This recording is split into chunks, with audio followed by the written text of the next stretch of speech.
हे कुर्वन्ति दिने दिने दीर्घमायुर्बलं वीर्यं तेजस्तेषान्तजायते ध्येय सदा सवित्रमण्डलमध्यवर्ति नारायणाय सरसिजासन्नसन्निविष्ट केयूरवान् मकरकुण्डलवान् किरीटी आरी हिरण्यमयो रिपुशङ्खचक्रः ॐ मित्राय नमः ॐ रवये नमः ॐ सूर्याय नमः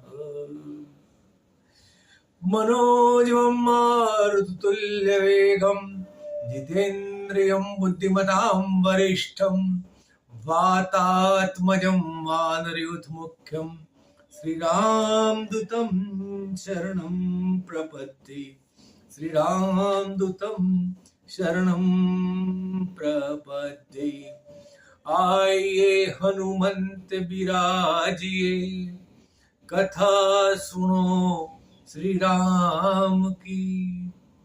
श्री आदि कवि महर्षि वाल्मीकि रचित रामायण अयोध्या कांड नु प्रकरण 32 श्री राम ने भरत मिलन।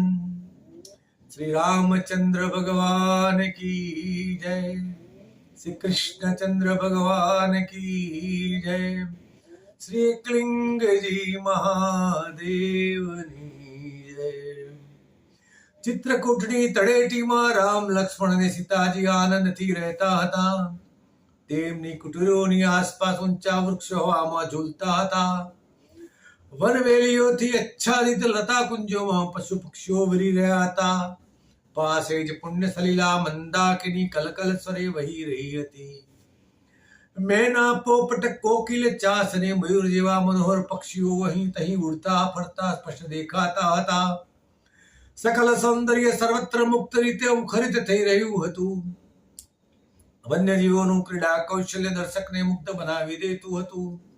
ઊંચી પર્વતમાલા સરિતા ઝરણા અને વનરાજી જોવામાં રામ લક્ષ્મણ અને સીતાજી ઘડીભર અયોધ્યાના સુખ વૈભવને વિસરી જતા હતા। સીતાજીને મહાબળવાન પરાક્રમી રામ અને લક્ષ્મણનું રક્ષા કવચ નિર્ભય બનાવી દેતું હતું। તેમને અયોધ્યાના રાજ વૈભવ કરતા અહીંનો વન વૈભવ અહીં ચડિયાતો લાગતો હતો, જેથી વનના દુઃખ વિસરી જતા હતા। દૂર દૂર પર્વતોના ઊંચા શિખરો પાસેથી ઘસાઈને જતા વાદળો વિવિધ આકારો ધારણ કરતા જોવાનો આનંદ અનેરો હતો। રામ સીતાજીને વારંવાર અંગુળી નિર્દેશ કરી કહેતા, આ રીએ જુઓ, પેલા રંગીન પુષ્પો સજીને છોડ કેવા હવામાં ઝૂમી રહ્યા છે। વૃક્ષોની નવી કુંપળો નવા રંગે રંગાળી કેટલી મનોહર લાગે છે। વૃક્ષોમાં ઉડાઉડ કરતા પક્ષીઓના સ્વર મંદાકિનીના કલકલ ધ્વનિ સાથે એક સ્વર બની રહ્યા છે। તમને સર્વત્ર આનંદ જ આનંદ નથી જણાતો? આપણને કેટલું મોટું સૌભાગ્ય સાંપડ્યું છે। રાજા ભરતની છત્રછાયા નીચે અયોધ્યાની પ્રજા સુખમય દિવસો પસાર કરતી હશે અને આપણે વનવાસમાં પણ નૈસર્ગિક આનંદ માણીએ છીએ। ભાઈ ભરત પણ સુખી અને આપણે પણ સુખી। આથી વિશેષ સૌભાગ્ય શું હોઈ શકે? રામ સીતાજીને દુઃખનો છાયો પણ ન પડે તે માટે સતત ધ્યાન રાખતા અયોધ્યા વિચારે પાડવા કોઈ નાનકડા સરોવરમાં જળ તથા કમળ પુષ્પો સાથે રમત રમતા। હંસો બતાવતા તો કોઈ વાર મંદાકિની સરિતા તટે જઈ તેના નિર્મળ સ્ખલિત પ્રવાહનું દર્શન કરાવતા। મચ્છ કચ્છ અને મગરોની નાસભાગ પણ આંગળીઓ ચીંધીને બતાવતા અને કહેતા, સીતા જુઓ તો ખરા, આટલો વૈભવ તો કુબેરની અલકાપુરીમાં પણ નહીં હોય। સીતાજી પણ હવેથી કહેતા, સ્વામીજી તમોને પિતાજી માતાઓ તથા અયોધ્યાના વિયોગનું દુઃખ ન થાય એટલા સારું જ ઈશ્વરે અહીં આનંદવાળી કરી હશે એમ મને લાગે છે। આ રીતે તમારું સાનિધ્ય હોય, પરાક્રમી લક્ષ્મણનો સાથ હોય, ચિત્રકૂટ પર્વતનો વૈભવ હોય, વન ફરતી વૃક્ષો ઝૂલતા હોય, પંખીઓના મધુર ગીત હોય, મંદાકિની સરિતા અને વિશાળ ગગન હોય, પછી મને દુઃખ ક્યાંથી હોય? આ બધું જોઈને મને અયોધ્યાના રાજ્ય વૈભવનું જરા કે સ્મરણ થતું નથી. અહીંનું વાતાવરણ વધારે નિર્મળ છે, નિર્દોષ છે અને અનુકૂળ પણ છે. રામ સીતા અને લક્ષ્મણ નિસર્ગના ખોળામાં આનંદપૂર્વક દિવસો વિતાવતા હતા. એક દિવસ રામ, લક્ષ્મણ અને સીતાજી ચિત્રકૂટની તળેટીમાં પ્રાકૃતિક સૌંદર્ય જોતા બેઠા હતા. તેવામાં ઉત્તર દિશાએ ધૂળ ઉડતી દેખાઈ. બધા ઉડતી ધૂળને વંટોળીઓમાંની જોઈ રહ્યા. ત્યાં તો ઘડીક વારમાં ધૂળની નમરીઓ વધુ ને વધુ ઘેરી દેખાવા લાગી. બંને પશુઓ નાસભાગ કરવા લાગ્યા. થોડી વારે આ વંટોળે વિશાળ ધૂળકોટનું ઉગ્ર સ્વરૂપ ધારણ કર્યું અને વધુ ને વધુ વિસ્તરતો ગયો. થોડી વારમાં તીક્ષ્ણ સ્વરો સંભળાવા લાગ્યા. સ્વરોનું ધીરે ધીરે કોલાહલમાં પરિવર્તન થવા લાગ્યું. વનમાં અજ્ઞાત ભયનું વાતાવરણ ફેલાઈ ગયું. આ જોઈ લક્ષ્મણ સાવધ થઈને વૃક્ષ પર ચડી ગયો અને જોવા લાગ્યો તો તેને કોઈ રાજવીનું સૈન્ય ધસમસતું આવતું જણાયું. લક્ષ્મણ વૃક્ષ પરથી ઉતરી રામ પાસે આવી બોલ્યો, ભાઈ સાવધાન થાઓ, કોઈ ચતુરંગી સૈન્ય આક્રમણ કરવા આવતું એવું લાગે છે. દીવો ઓલવી નાખો, સીતાજીને પેલી પર્વત ગુફામાં છુપાવી દો અને શસ્ત્ર સજ્જ થાઓ. રામે ધૈર્યપૂર્વક કહ્યું, લક્ષ્મણ ઉતાવળે અનુમાન ન કર. જો તો ખરો કે રથ ઉપરના ધ્વજમાં કયા રાજ્યનું પ્રતીક છે. લક્ષ્મણે ઊંચા ટેકરા પરથી ધારીને જોયું તો રથના ધ્વજ ઉપર વટક વૃક્ષનું પ્રતીક ફરકતું હતું. તે ક્રોધથી બોલ્યો, ભાઈ, રથ ઉપર તો અયોધ્યાનો ધ્વજ ફરકે છે. ભરત જ આપણા ઉપર આક્રમણ કરવા આવી રહ્યો છે.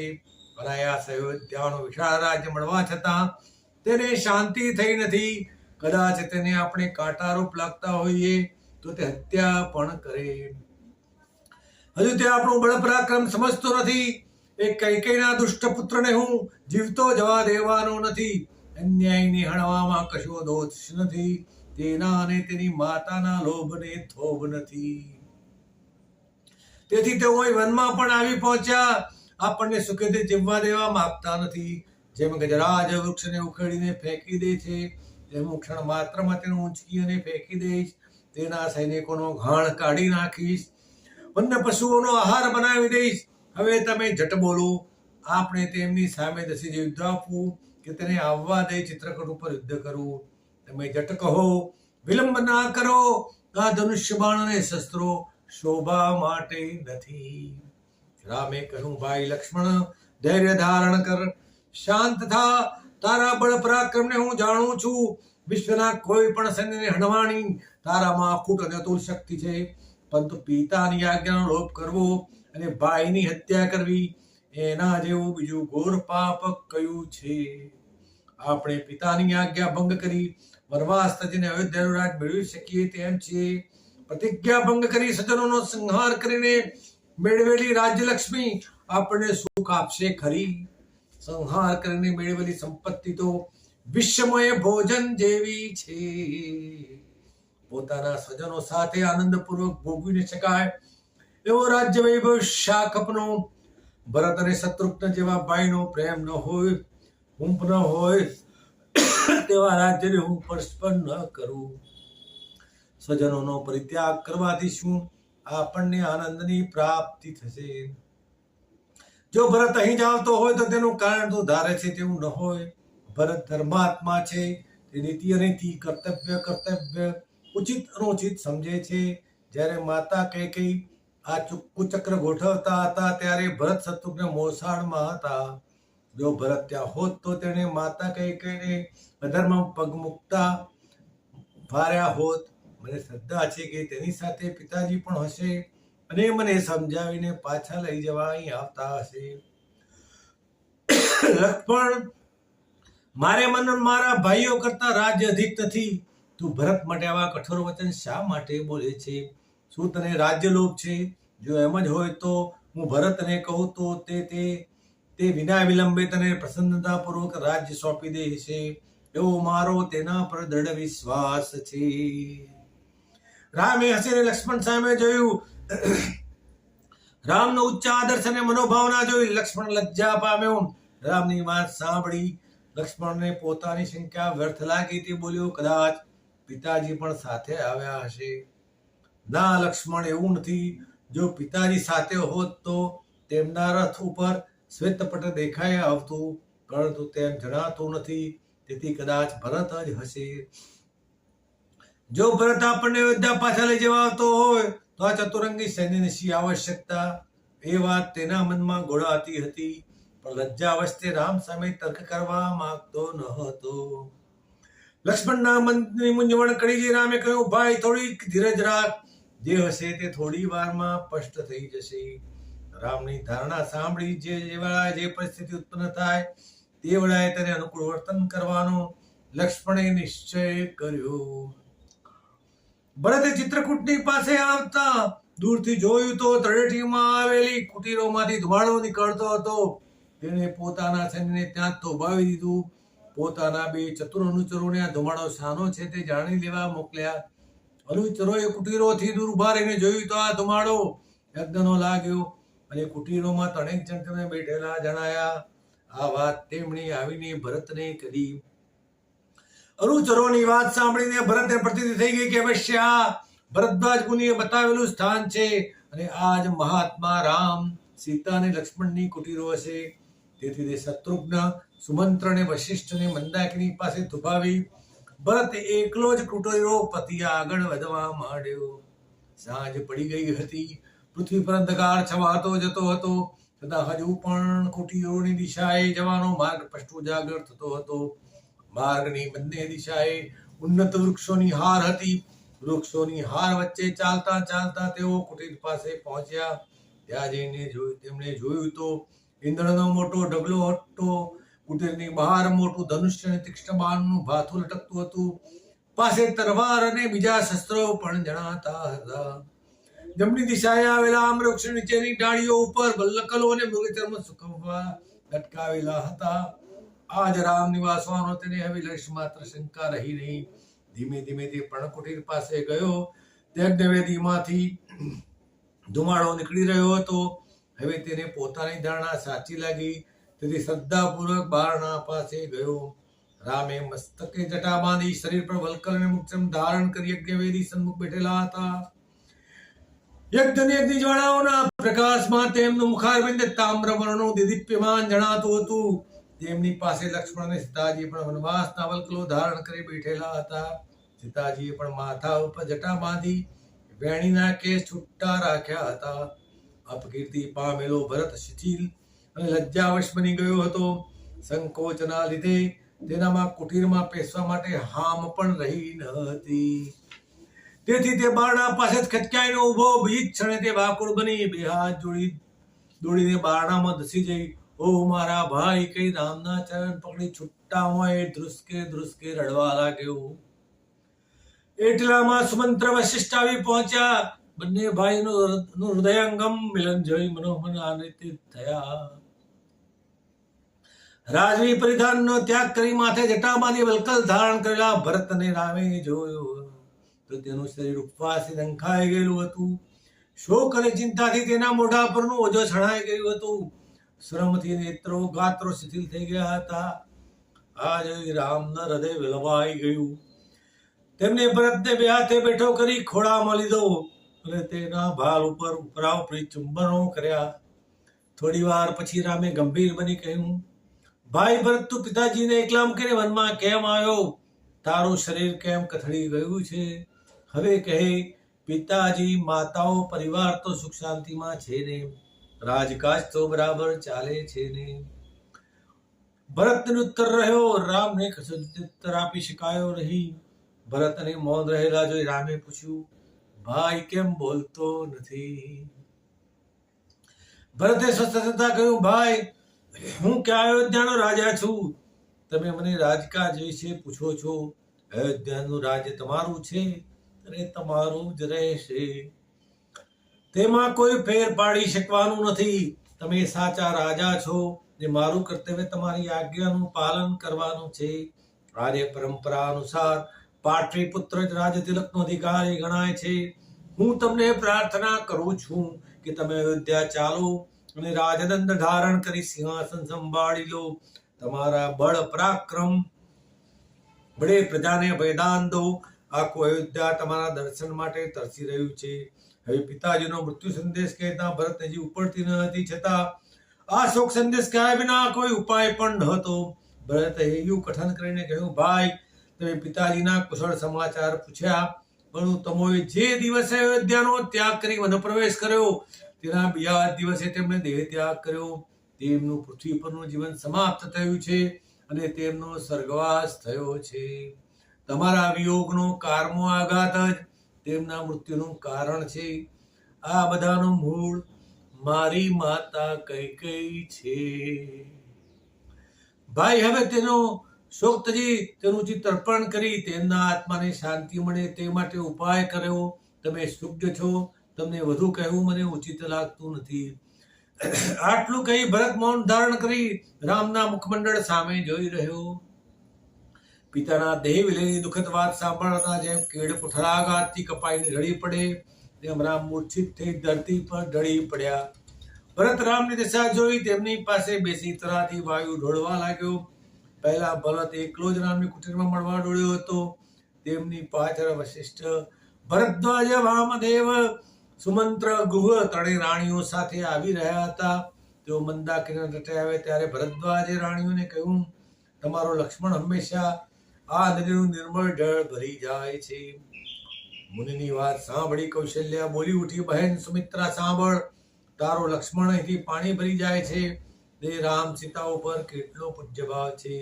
તે નાનામાં નાનું કામ કરતા પણ લજ્જા અનુભવતો નથી. ધીમે ધીમે બધા રામની કુટીરે પહોંચ્યા. રામને મૂર્છિત દશામાં જોઈ ત્રણેય રાણીઓ ગભરાઈ તેમને હળવો સ્પર્શ કરી હાથ ફેરવવા લાગી. ઋષિજનો આ માતૃપ્રેમને એકી ટસે નિહાળી રહ્યા હતા.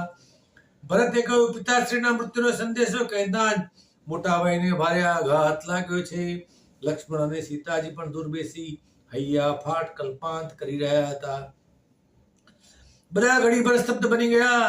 શુદ્ધ વિઘ્ન પરમોદ્દાત રામને મૂર્છિત જોઈ ધૈર્ય ધારણ કરી બધા ચૂપ થઈ ગયા. થોડી વારે રામે સાંસારિક ક્ષોભનો પરિત્યાગ કરી સ્વસ્થતા પ્રાપ્ત કરી. વશિષ્ઠ, ભરદ્વાજ અને માતાઓને પગે લાગ્યા. તેમની સમક્ષ સ્વજનો કે પિતાજીને સંબંધી કાંઈ ન કહેતા માતા ભરતની ચિંતા કરતા બોલ્યા, ભરત, તારું શરીર તો જો, તું આટલો બધો દુર્બળ કેમ બની ગયો છે? બળવાન શરીરમાં જ આત્મા બળવાન બને છે. એ વાતનું તારે ધ્યાન રાખવાનું છે. દિવસે દિવસે તારે વધારે ને વધારે ભાર ઉપાડવાનો છે. તેનું ધ્યાન રાખજે. ભરત બોલ્યો, ભાઈ, મારે કોઈ ભાર ઉપાડવાનો નથી. મારું હૃદય ભાંગી પડ્યું છે.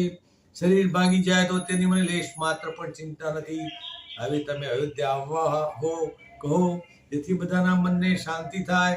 તે પછી રામે કુલગુરુ વશિષ્ઠ અને મંત્રી સામે જોયું. રામના કહેવાનો ભાવ સમજી વશિષ્ઠે કર્તવ્ય કર્મનું નિરૂપણ કરી મહારાજ દશરથના નિધન માટે રામ લક્ષ્મણને મંદાકિનીના પવિત્ર કાંઠે લઈ ગયા અને પુરોહિત વામદેવ પાસે તર્પણ વિધિ કરાવી.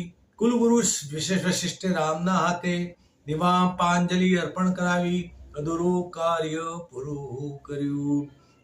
શ્રી આદિ કવિ વાલ્મીકી રચિત રામાયણના અયોધ્યા કાંડનું પ્રકરણ 32 સમાપ્ત. બોલો શ્રી રામચંદ્ર ભગવાન કી જય. કૃષ્ણ કનૈયા લાલ કી જય. અચ્યુતમ કેશવમ રામ નારાયણમ કૃષ્ણ દામોદરમ વાસુદેવ શ્રી હરિ શ્રીધરમ માધવમ ગોપિકા વલ્લભમ जानकी विनायक श्री रामचंद्रम भजे. सर्वे भवन्तु सुखिनः, सर्वे सन्तु निरामय, सर्वे भद्राणि पश्यन्तु, मा कश्चिद दुःख भाग् भवेत्. ओम शांति शांति शांति. हरि ओम तत्सत्. रघुपति राघव राजा राम पतित पावन सीताराम. सुंदर विग्रह मेघा श्याम, गंगा तुलसी श्याम. रघुपति राघव राजा राम पतित